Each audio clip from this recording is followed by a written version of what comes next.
What's up, tubers? It's your boy Scotty Z coming at you with another AVT video. Just like to start off by saying kind of went all around on this one. Just kind of not being smart about it, being a little dumb about it. So kind of go through the, I guess you'll see my thought process throughout the video, but always revisit what you've done in the past. A lot of times it's something that you did or I did that messed up. And my buddy from Sins Martin come out here and help me out, because I went through everything real thoroughly, as you saw in the video. Just checked all the pinouts, everything ohmed out right, everything, all the voltages were right. But like he was explaining to me, it may ohm out correctly, but that doesn't mean that there's a, you know, broken strands in the wiring. Could be two strands of wiring holding the thing together and it ohms out fine, but once you put it under a load, you know, that goes away. So without further ado, we'll get into today's video.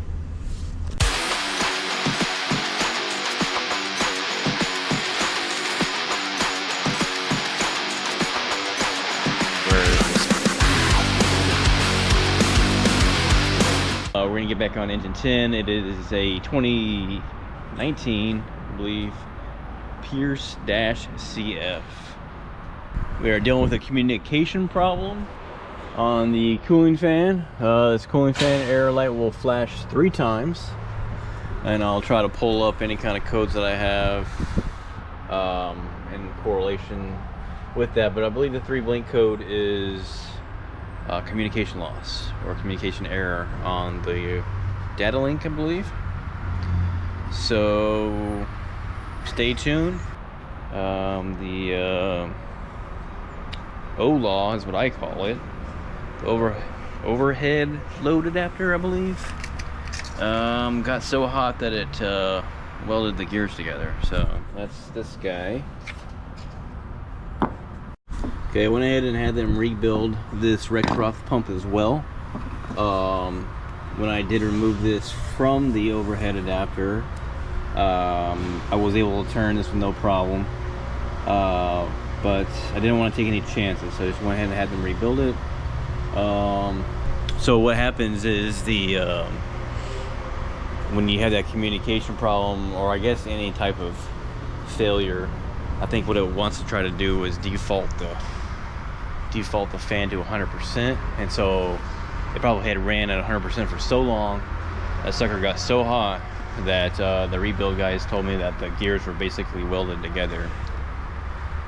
So anyways, let me get some tools together and we'll start putting this back together, and then I guess the real journey is going to be trying to diagnose and troubleshoot where the failure is. So stay tuned.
we're up here on the top of the apparatus at the power steering reservoir. I'm gonna pull these caps off, check the filters. I'm just gonna go ahead and replace these filters as well. Inspected the fluid. The fluid looks good and clean, so, but we'll still replace these filters. Okay, so the part number for this filter is 1262957. The number that's on the actual filter itself is 016R010ON. So that's gonna be for the pucks. This is a 2019 model -CF.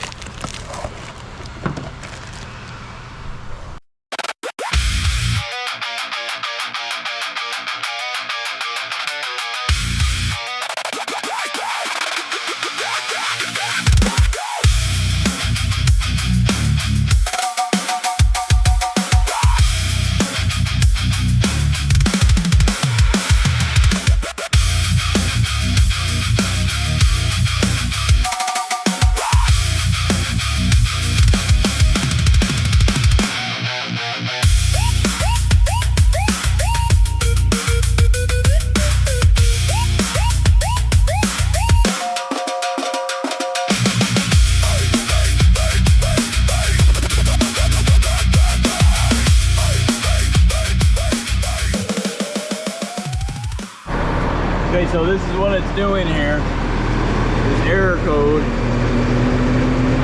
You can probably hear it. The fan just ramped up to 100.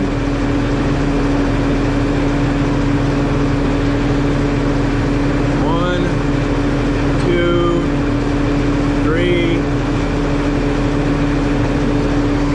I got a blink code of 3. So we'll go over to the Rexroth troubleshooting guide and look at the codes. So both my colleague and I both agreed that on the schematics that we were showing that the temperature sensor could be an issue. Well, it's not. I removed it, drained the fluid off the reservoir, removed it, ohmed it out, and then I even put it in some hot water, and then watched it was showing me like 1.16 k ohms, and then put it in there, it was like 1.9 k ohms. But not only that, but now I'm getting a just turn the apparatus on, I'm getting 16 flashes on the cooling fan error. So if we come over here and look on our cheat sheet, I've got codes here that look like someone just typed them out. Anyways, you can go all the way to code 16. Code 16 says cause one or more sensors is recording the temperature at or above the over temp setting. Effect over temp has occurred, faulty sensor or incorrect over temp setting. So with that sensor plugged in, I'm not getting that code. The only code I'm getting is that 3 blink code, so which leads me back to data link. Okay, so I have the coolant sensor plugged back in, and at the moment we are just getting the 3 blank. 1, 2, 3. Pause. Okay, so that's it. So we're back on to the show you the material, the reference for the troubleshooting. We've got the 3 blank. Cause one or more of the CAN bus messages is not available. Effect: the CAN bus temperature inputs will not function. So that would kind of explain why the fan would just go to 100%, because if you can't read the temperature. So I'm gonna start tracing the data link from the module to wherever it goes. I know it goes to the front distribution. So yeah, when I find something, I'll check back in with y'all. Okay, so at this point I've seen on our schematics that the data link from the Rexroth module that is located in the cooling in the pump house, it's on the cross member. I'll show you.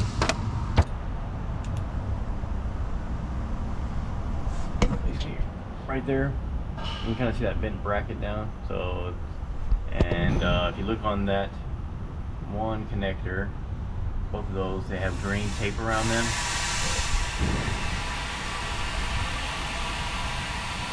On our schematics here, if you look, it will say Cantu green drive line. So at this point, I'm just following the harness. So I pulled the governor out, pump governor, and checked the connector 1939 here to here, have good ohms.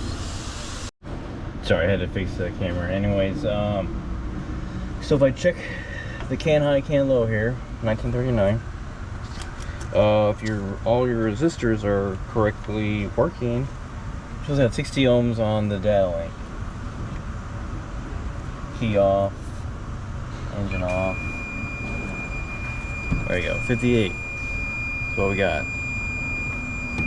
The way to test this is there's a terminating resistor right here. You can pull it out.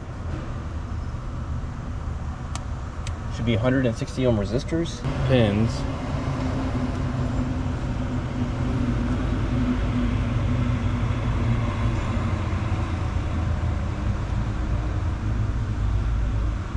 Alright, across the two pins, and we have 118.6, close enough to 120.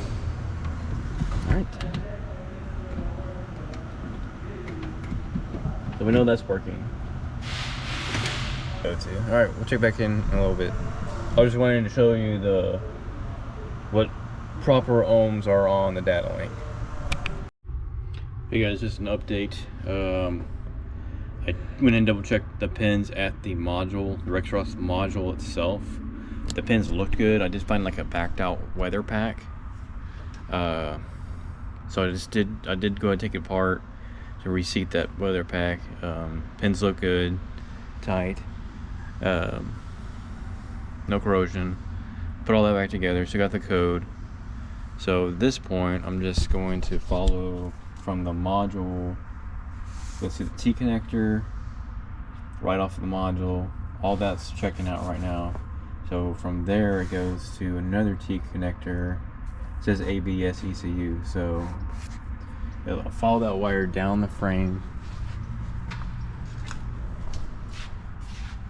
It's kind of hard to see from here, but there's this pillar that's like basically zip tied to. So I'm gonna go underneath the truck and see if I can find where that's going to. It's green, it's supposed to be green wrapped, so I'll check back in with you guys if I find something. Okay, so just an update. I used my Power Probe wire tracer to track 1939. I was up in the frame rail back here, right in front, right above the DEF fluid filter. And it seemed like this had a short in it. So I repinned it here. I'm gonna repin it into this connector and see what happens.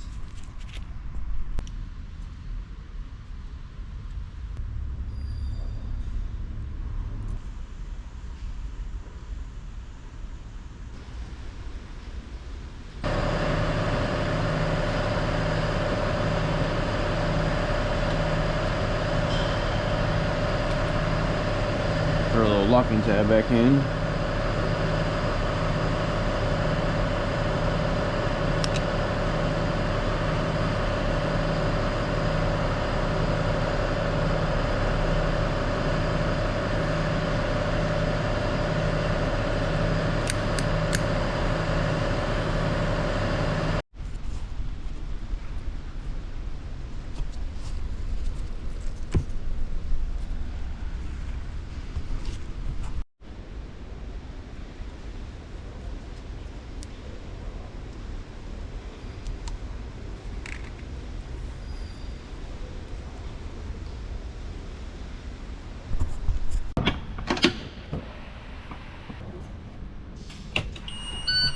Okay, so this was taking about 20 to 30 seconds. A few moments later. Okay, so guess that wasn't the problem. Back to the drawing board.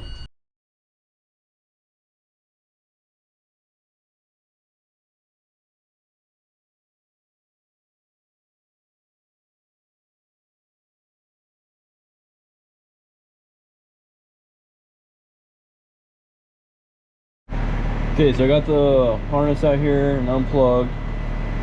Definitely on the right wire because my tracer's going off. So what I'm going to do at this point is eliminate this run back to where I had pinned it with this known good cable and see what we get after that.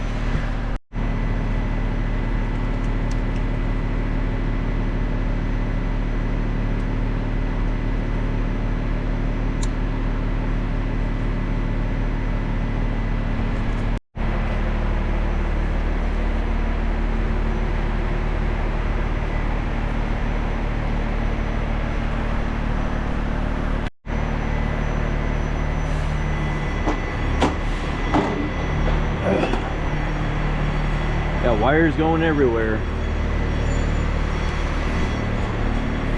Okay, now that we got all that wire mess cleaned up, turn this guy off. I know.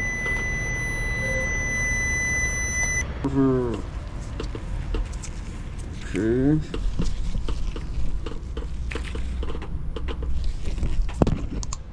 Again. Right there. Let's see a little further. Say a little prayer. I'm gonna overlay here.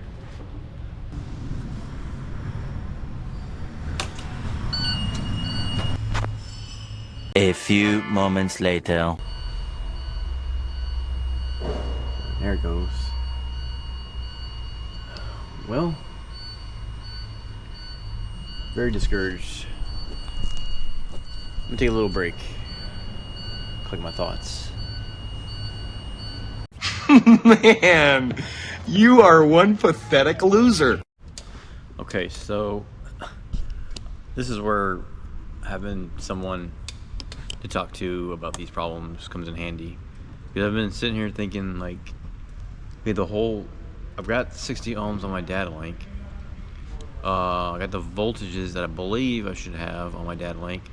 At this moment, I don't know for sure because I can't run the truck. Because I have I don't have enough fluid in the power steering reservoir, and I have one of the sensors pulled out because I was checking the sensors. But anyways, so yeah, that's what I was talking to my colleague about. It was like, if I have 60 ohms on the data link and I have the voltages that I should have, then that should tell me that there's nothing wrong with the CAN bus network, right? So he was like, so we were both reading these instructions again, and at this point it says the code I'm getting: one or more of the CAN bus messages is not available. So we were like thinking, and he brought it up that maybe I'm not getting some information that Rexroth pump wants to see. So at this point, I'm gonna hook up Insight, look at my inputs and see if it's not getting something. The problem is though, is that it looks like there's a separate software for the module, for the Rexroth module.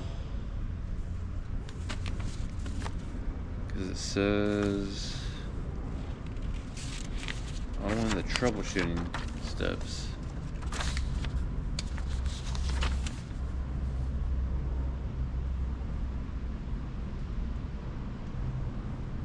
identity incorrect error, use Bodice service tool. I don't have that. So hopefully it comes will point me in the right direction. I'm not going to really bore you guys with any more of the troubleshooting steps. I went ahead and hooked up Cummins Insight. Everything looked normal there. Then I drained the reservoir again because I found on the fluid level sensor it looked like there was chafed wires, as you can see here. And then I also removed the temperature sensor. I replaced both of them. In this image you can see the part number for the level sensor. That took like another week and a half to figure out, or for Pierce to figure out what they needed to send me. It's made by Gems. But anyways, replaced that, replaced the temperature sensor, filled it back up with fluid, started it, and it still had the same check engine, or not the check engine, but the communication code.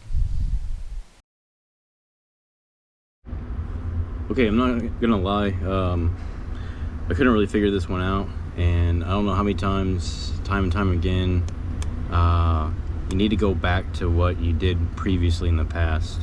I couldn't figure it out, so I had Sins Mark come out here and help me out, my good buddy over there, and I mean, he suggested to swap the module to the sister truck and see if that would work. He did that, and it still had the same thing, the 3 blink code. So he started looking at my wiring, which I think you could probably see in the video earlier. It was this connector, the short lead that goes to the Rexroth module. He was able to manipulate the wires at the, not at the module itself, but at the connector here, the Deutsch connector. And he got it to where he could manipulate the wire and get the blink code to go away. So we messed around with it for a while like that, and verified, we're pretty sure that this connector was a problem. So it was this connector here where they had that green. So this is just a data link that I had that was spare. It goes from the Y connector, to the Rexroth module, so I had to repin where it goes into the module. So I had just a whole bunch of data link left over, so I had just cut a section out. So I used a known good end here and repinned it. I'll show you the pins that I have. It's always good to, if you have a wrecked truck and you can scrap stuff off of it, get a good long data link and get enough of it to use as a spare. I've had that wire for probably at least 8 years now, just waiting on it, and eventually was able to use it. So these are the pins that I use for the Rexroth module. These right here. I don't know where they got them from, maybe Amazon. If there's a part number there.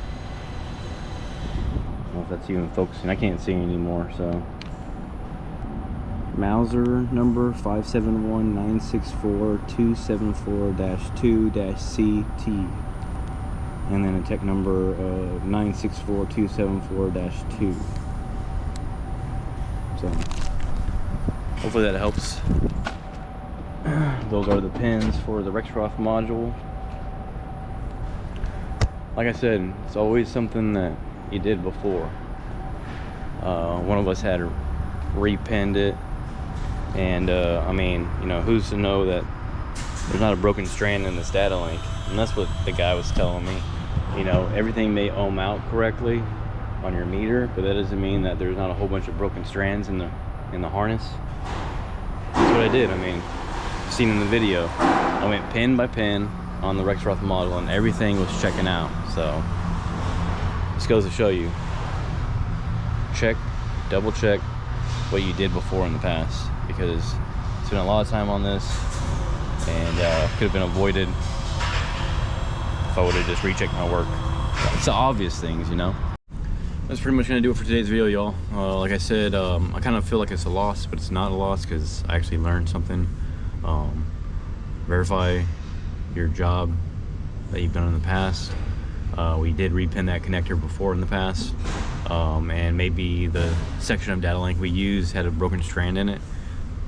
Everything's back together. Test drove it thoroughly, and it's working. So yeah, until the next time, let us follow the wolves. Lead the pack. Later.